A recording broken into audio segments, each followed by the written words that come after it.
I want to bring to you what I feel is important that I hear as commonalities of people that are winning, and I want to share it with you so that you can win.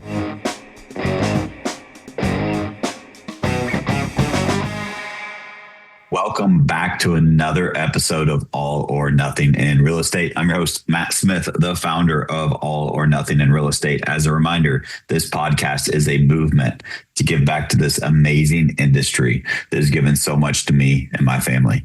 Guys, today I'm going to come at you direct. I'm going to come at you with something that's on my heart, on my mind.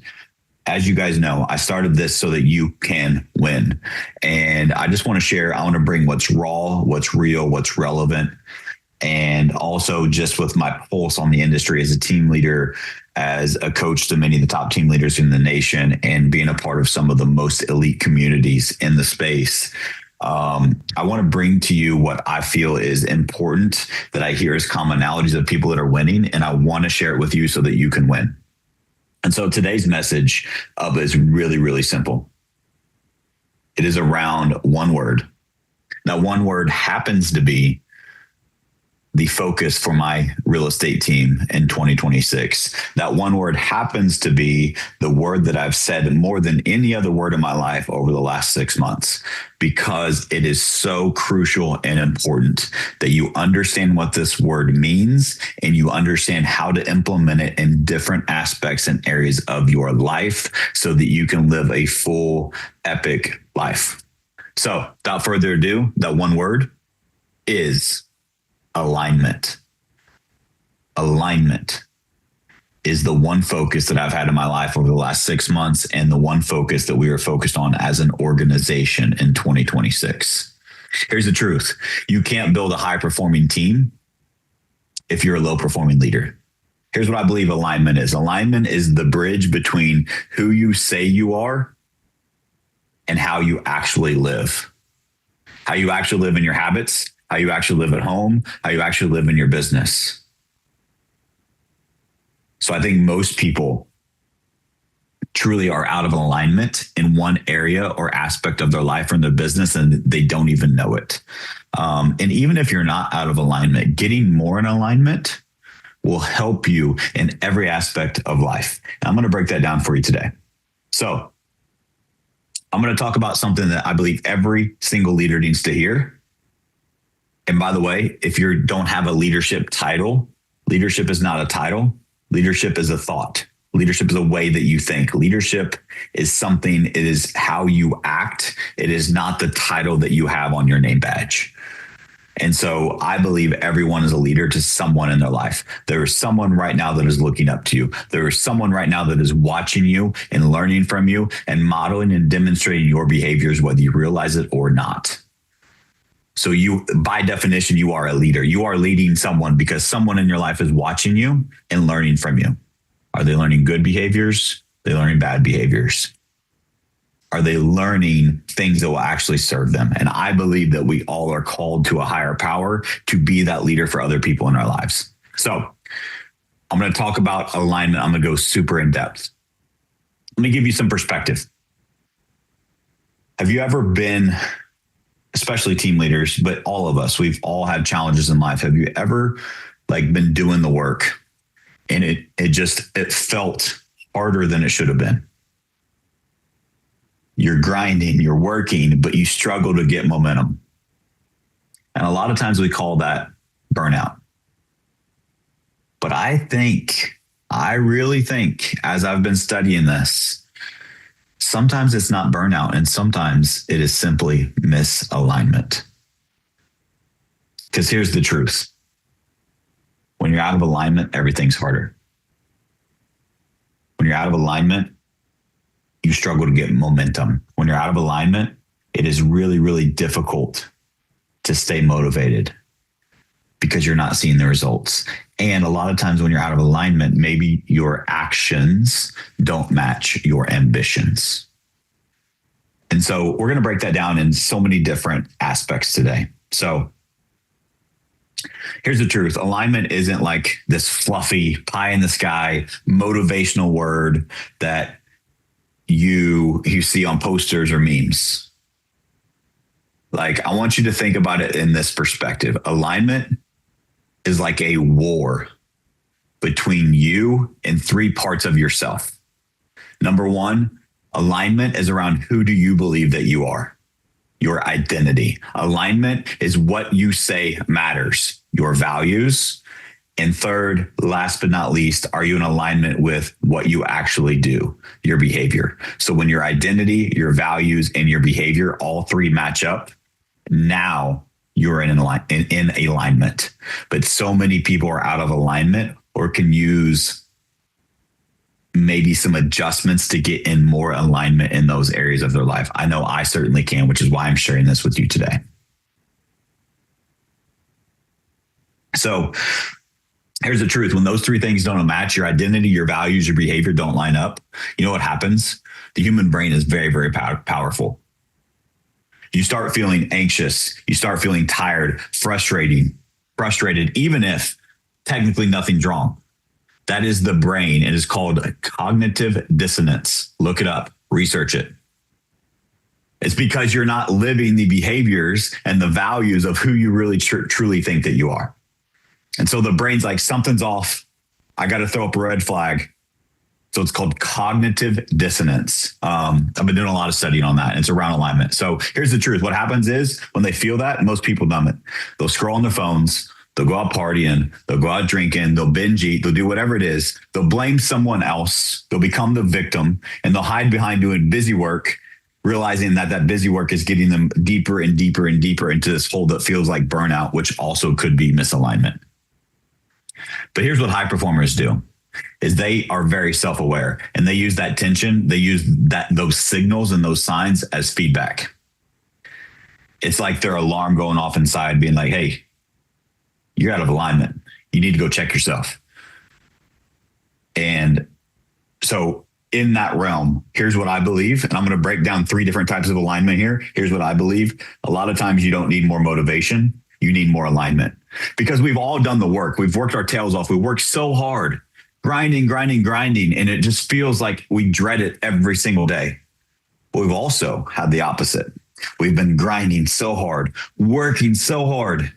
And we come home at the end of the day, we have a big smile on our face and it didn't feel like work. You know why? Because you were in alignment. You were in alignment with your mission, your vision, your values, your thoughts, your behaviors lined up. Think about that for a minute. You were actually serving your mission because you were in alignment with what you actually want to achieve and the behaviors that you actually did. And so it doesn't feel like work. You hear all these gurus and all these Instagram entrepreneurs that have done nothing but sell you a course on how to sell a course, telling you all these things that are like around.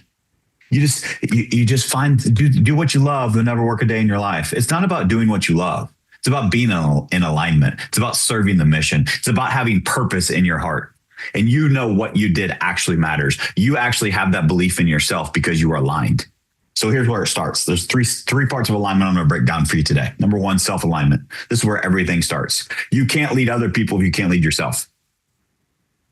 You got to help yourself first. Go back to the oxygen mask analogy we've all heard on airplanes before.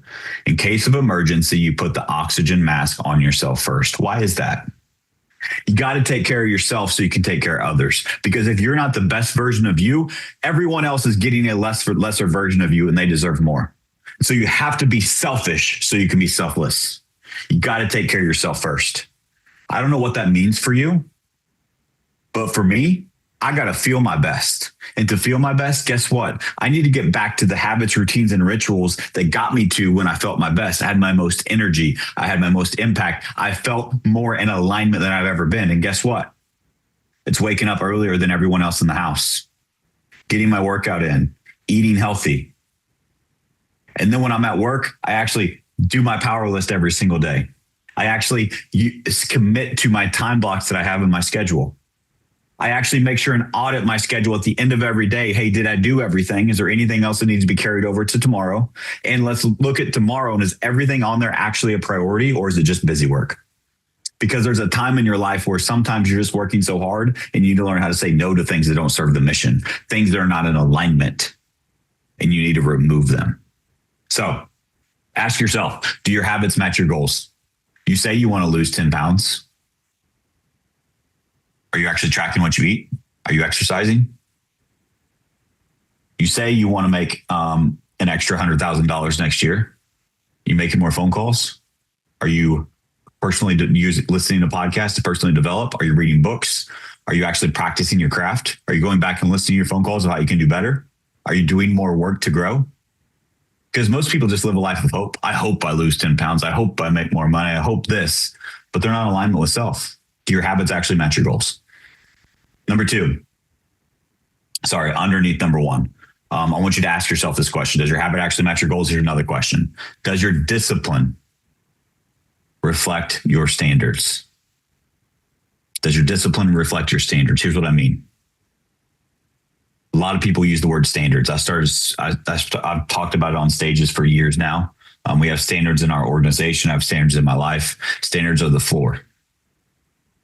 Goals are the ceiling. Even on the days I don't feel like it, I'm going to hit my standard.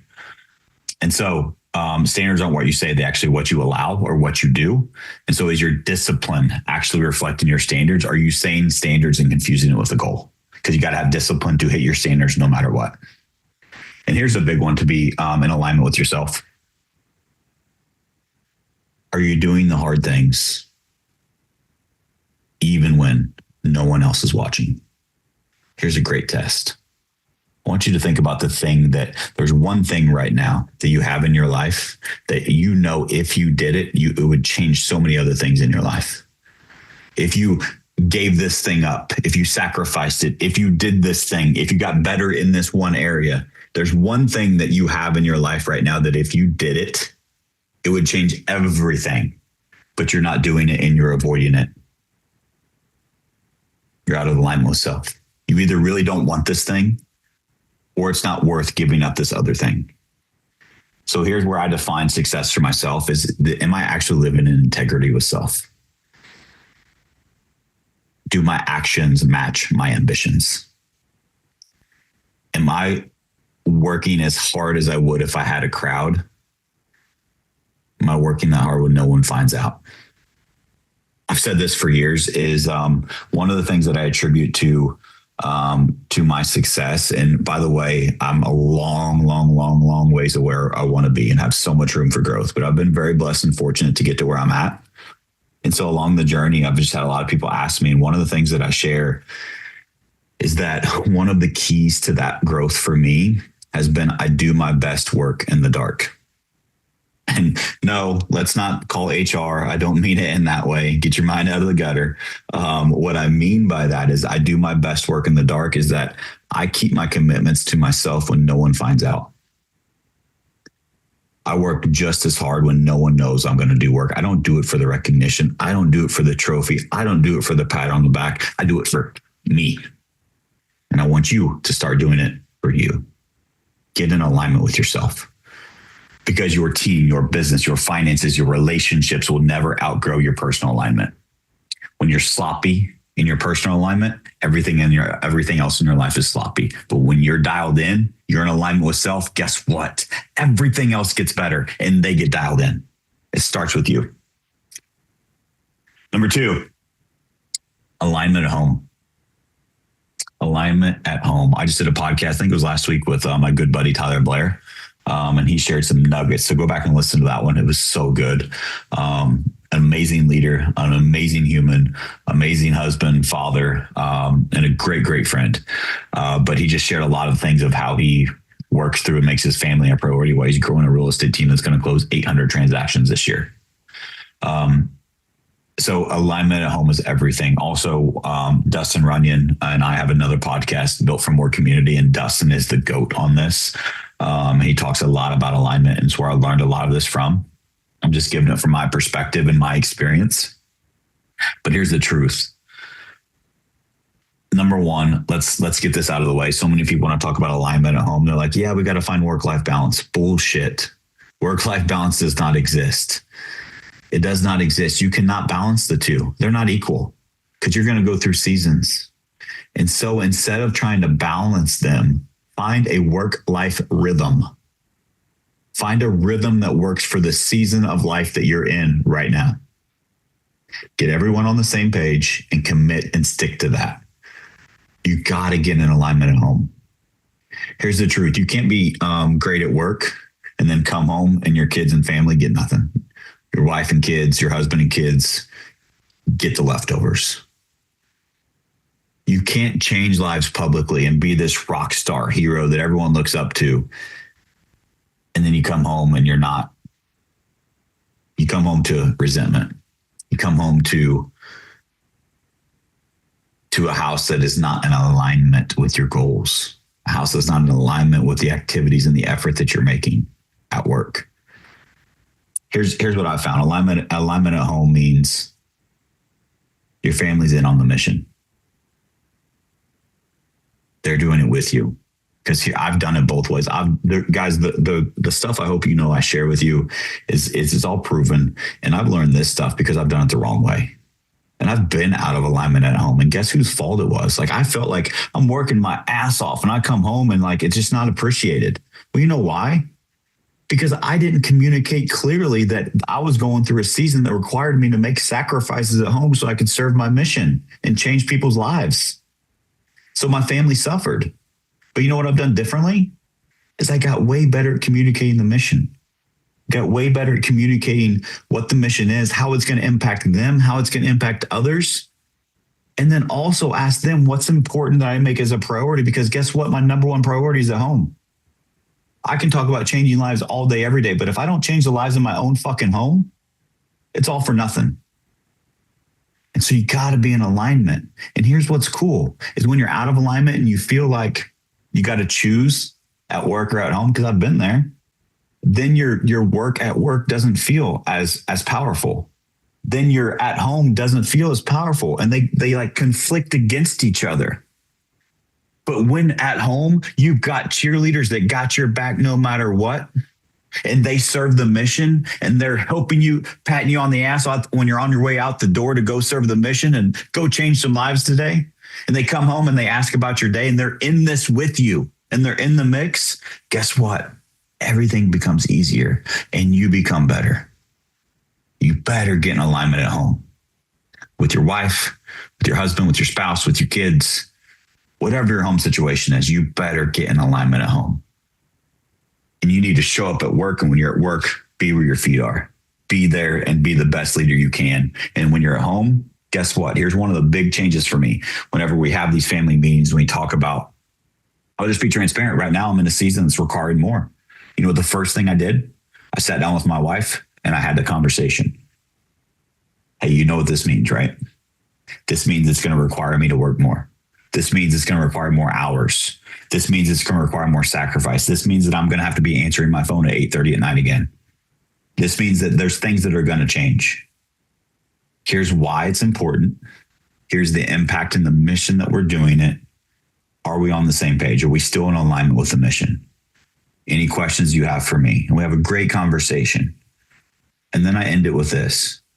The mission's important, but I want to make sure you know families first. So what are the things I need to put in my calendar ahead of the mission to make sure I can serve my family and my mission at home? Because that comes first.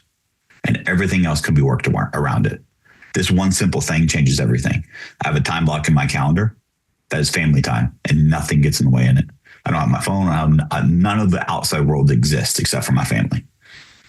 Because you guys know, as entrepreneurs, sometimes that gets put on the back burner and it's midnight and you're like, oh shit, where did everyone go? While you're still grinding and working, right? And so you just got to make the priority things a priority, and just get in alignment, because what happens is when you're in alignment at home, you perform so much better at work. And when you perform better at work, you perform better at home. And it's just a circle. You just continue to come better. But when it's out of alignment and there's tension there and one is pulling away from the other and they don't work congruently, you're not the best version of you for anyone. So make sure you get in alignment at home. And number 4, maybe number 3, whatever it is now your alignment with self, your alignment at home. Now you get in alignment with your team. Get alignment at work. Get alignment with your business partners. Because a team out of alignment, it's like driving a car with 3 flat tires. I mean, it'll still go, but it's going to make a lot of noise and it's going to be hard and it's going to be slow. So what do I mean by alignment with the team? Number one, here's things that I coach and teach all the time. You guys have heard this before, but how many of you are actually doing it and actually do it consistently and repeat it over and over and over again and make all your decisions in your organization around it? Does everyone know the mission? Does everyone know the mission? Do the daily behaviors of the organization match the mission? Are you holding people accountable to the mission? Do they know the mission? Do they know the vision? Do they know the values? I'll even add one. Do they know the standards? Not only do they know them, are they adhering to all of those? Are they improving upon all of those? Not the protection mindset, because nothing can grow when you're protecting it. Are they serving it? Are they improving it? Are they helping make it become better? Because when you get these things right, and your culture's in alignment, performance is in alignment, the standards, the accountability, and everyone is rowing in the same direction for the same mission, aligned with the same values and the same standards, this shit gets so fun. And everyone wins at a higher level. A rising tide rises all ships. But here's where I see people go wrong. They talk about a mission and our core values because they've heard me say it, they've heard someone say it, they read it in a book, whatever. And they talk about it like once a year. You should be hiring, you should be firing. Your core values and your mission should be a part of your everyday conversations with your clients, with your team, with everyone. You know what else should be? You upholding the standards through accountability. Because your standards aren't what you say, they're what you allow. It's some buzzword that is just so popular in today's society now. Your culture is actually the behaviors and the standards of your environment. That is your culture. We have a saying in our environment, winning is more fun than fun is fun, because we're a culture of winners. I've never seen anyone win a championship. I've never seen anyone win a marathon. I've never seen anyone win anything that was hard without a huge ass smile on their face. You want to have more fun? Go out and win. But winning requires sacrifice. Winning requires discipline. Winning requires commitment. And winning requires a leader that's willing to hold the fucking line. And that is your job. Stop letting people slide. Stop avoiding hard conversations. Stop choosing comfort over alignment. Because when everyone is aligned, everyone has more fun, everyone gets more wins, and the whole environment improves together. And that's probably why they chose to work with you in the first place. You owe it to them. So don't be afraid of those tough conversations. Stop avoiding them and get in alignment. Realize that you have whatever you need in order to get back in alignment in those things. You don't need a training. You don't need a book. You don't need anything other than to realize, acknowledge it, and go improve it. Acknowledge it and then go work on it. There's a gap in one of those aspects in your life. Good. Acknowledge it and go close the gap. So make sure you're in alignment at home. Sorry, alignment with self first, alignment at home second, and then get alignment at work. If you're not in alignment, just identify the area you're out of alignment in, own it, accept responsibility, and just move the needle every day to close that gap and realign. Small adjustments. Like John Cheplack says, tiny hinges swing big doors. So here's the cool part. When you get in alignment with these things, you will have joy and fulfillment back in your life. Everything will feel lighter. You will accomplish so much more. And it feels like it's not even work anymore. It's because your life, your leadership, your mission are all moving in the same direction. And when you do that, you become unstoppable. So I hope this helped you guys. I hope this helps you get in alignment. I hope this brings energy to you. I hope this brings some clarity and some things that you can get in alignment with so that you can go out and live the best version of you. And you can go impact other people's lives. And I hope this episode impacted your life today. Thank you guys so much for listening. I really appreciate the support. Do me a favor, share this with a friend. Share this with someone that needs to hear this, someone that needs to get in alignment, someone that this could be the wake-up call that they need to hear that could change everything for them. So share this with them and do them that service. Thank you guys for all your support. Appreciate you, and we'll see you next week.